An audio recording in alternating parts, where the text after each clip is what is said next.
गाय को दूध पियो, दिमाग बहुत तेज है अगले आदमी को। जय हो। बकरिया की क्या जरूरत पड़ रही है भाई। हाँ तो साहब, मर साहब रमेश जी करीली वाले,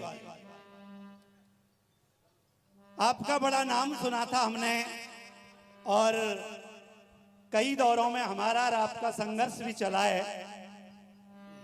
लेकिन मर साहब एक चीज मेरी समझ में आई कि कीर्तनों का कंपटीशन क्या होता है, इसको तो तुमने अब तक शायद समझा ही नहीं। अगली जो कमेटी है उसने आपको कीर्तन गाने के लिए बुलाया है और कीर्तन के कंपटीशन जो होगा, या तो आप सुर पे सुर दोगे या फिर आप हम जो पाठ छोड़ के जा रहे हैं उस पाठ पे जवाब लाओगे।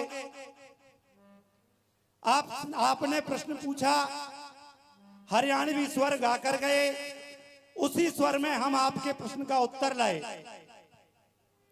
हमने प्रश्न पूछे अच्छे बुरे जो बताए जो तो ठीक है, पर वेद व्यास जी की तरह सत्संग करके चले गए, शब्दन में कथा में बताया। आपको पहला स्वर सुग्रीव का पाठ दिया, कह के गए थे नमक हराम का कोई तोड़ ढूंढ करके लाना, वो तुम्हारे बस की बात नहीं है क्योंकि तुम्हारी लेखनी में दम है ही नहीं। ना तो आप शब्द भी लाए, हमने बोला दारिंदा कारिंदा बासिंदा, और बड़ी मुश्किल से पूरी खोपड़ी लगाई जब एक शब्द मिला चुनिंदा, दूसरा तो हमारा ही बोल गए दरिंदा। तो हमारे साहब इस तरह से कंपटीशन लड़ करके आप क्या करते हो, कैसे कंपटीशन करते हो, ये बात तो हमारी समझ से बाहर है।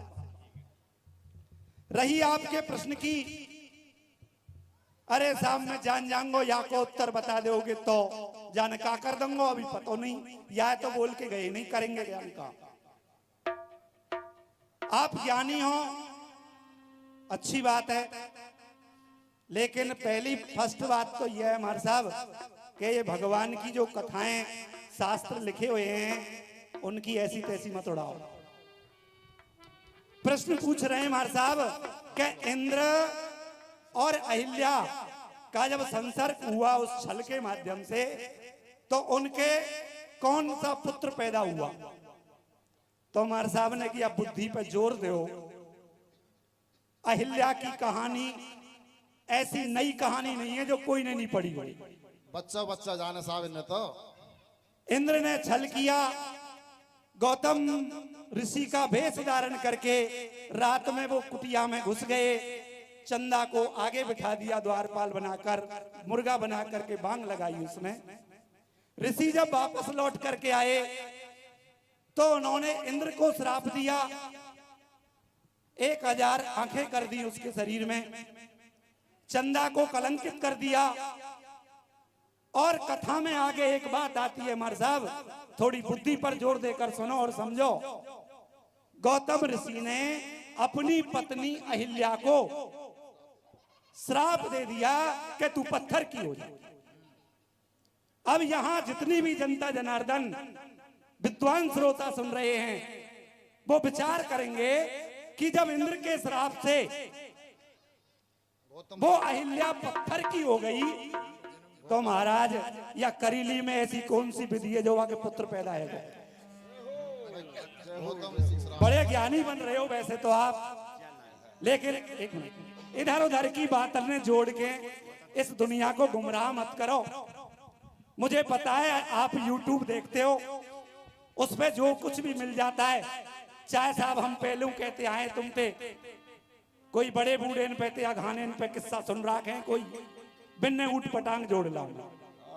रही बताने वाली बात, बोल रहे थे साहब का प्रमाण है सूफन का, हमने पहले जो बात बताई थी उसमें, अरे हमारे साहब दुनिया जाने सूफन का रावण ने विद्युत जिम का वध किया, गर्भवती थी, उसके पुत्र पैदा हुआ, वो रावण से बदला लेने के लिए पंचवटी पर आया, वहां उसने तपस्या से सूर्य को प्रसन्न करने की बात कही, लक्ष्मण ने वहां उसकी जाकर के हत्या कर दी।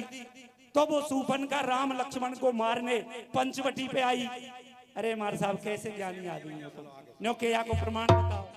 अब उनका जवाब और है मार साहब, एक मिनट, यदि ये मानेंगे कि हमको तो उत्तर बता, भैया मेरे नियम अनुसार जो ग्रंथ मैंने पढ़े हैं उनमें तो पत्थर से कोई पुत्र होता नहीं। फिर भी यदि वो गड़बड़न में घुसट डोले, जाने कौन कौन सी रामायण ने नकार नकार के नई नई स्कीम ढूंढ रहे हैं, तो हमें जो प्रमाण मिला है, एक थाई रामायण आती है साहब, थाई रामायण लोक कथाओं में चलती है। उसमें एक प्रसंग में है जिसमें बताया गया है, राम कियन लेख के अनुसार, प्रमाण सुन लीजिए साहब जो हमारे पास है वह है, क्योंकि तुम या ये बात है कहोगे कि नहीं साहब बिल्कुल गलत। इंद्र और अहिल्या के संसर्ग से बाली का जन्म बताया है। एक उदाहरण, जो बाद में चल करके बानर बन गया था श्राप से।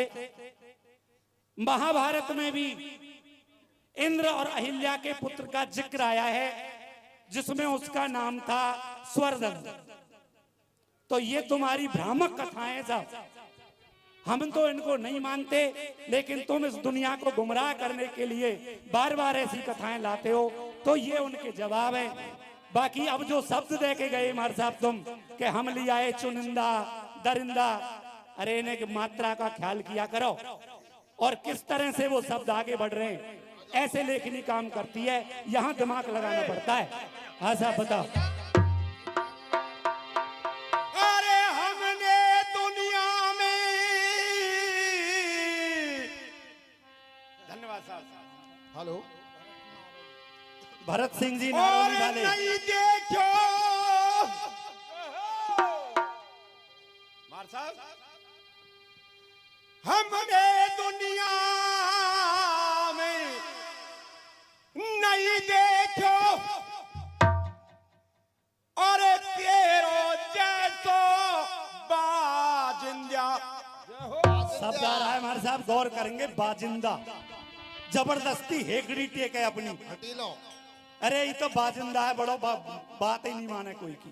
अरे स्वर में संगो नहीं देता, अरे तू कैसो है साजिंदा, स्वर में अरे संग नहीं देता है, तू कैसा है साजिंदा। साजिंदा और शब्द है। नई नई पोथी खोल के नित की, नई नई पोथी खोल के नित की, और तू का पढ़ आयो नालंदा, नालंदा बिहार में सर। और लई परीक्षा आज तेरी, और तेरे माथे पे पायो बिंदा। अरे साहब दुनिया की बिंदी आवे परीक्षा में, मार साहबन को बिंदा आवे, वो बिंदा। एक बात सोचो, साजिंदा बन करके आए हो और वेद व्यास बन के कथान कह रहे हो। अब आपके सामने फिर एक प्रसंग रख रहे हैं, और मार साहब हिम्मत करते हो यदि गाने की तो पलट के बोल ले आना। कथा रख रहे हैं, जब तक्षक नाग ने राजा परीक्षित को डस लिया, बहुत संक्षिप्त कर रहा हूं, प्रसिद्ध कहानी है। तो उसके बाद उनके पुत्र हुआ जन्मेजय, और जन्मेजय ने नाग यज्ञ किया। सारे यज्ञों को, जब सारे नागों को यज्ञ में आहुति दे दी, अंत में तक्षक बच गया। तो उस तक्षक नाग से और जन्मेजय क्या कह रहे हैं? क्या कह रहे हैं भैया, जरा गा के बताना। कि अकड़े कभी तो तुम असफल डर सो,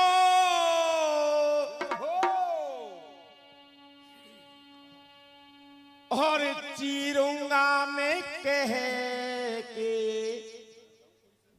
बिन ब्याल कर सो, चीरूंगा में कह के विष ब्याल कर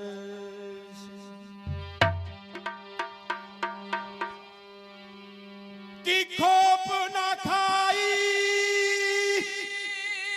तेरी मौत क्यों आई आई हाय मार साहब दम भी घुराई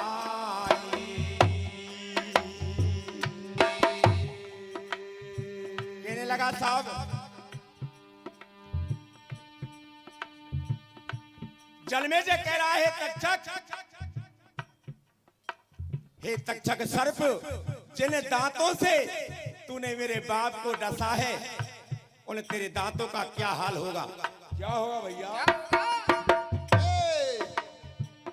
देख में दाता ने तोड़ू आस यही रे देख में दाता ने तोड़ू आस यही रे और तुझे जीवन की छोड़ू आस नहीं रे तुझे जीवन की छोड़ू आस नहीं रे तुझे जीवन की छोड़ू आस नहीं कुल पहल होनी आया हाय कुल पहल होनी आया आग लगाई हाय दम भी घुराई मारी फटोता मारी ओ रब्बा चाहे दम भी रिहाई दम भी को बेना भी गोयाई हाय दम भी घुराई मारी फटोता मारी ओ रब्बा दम भी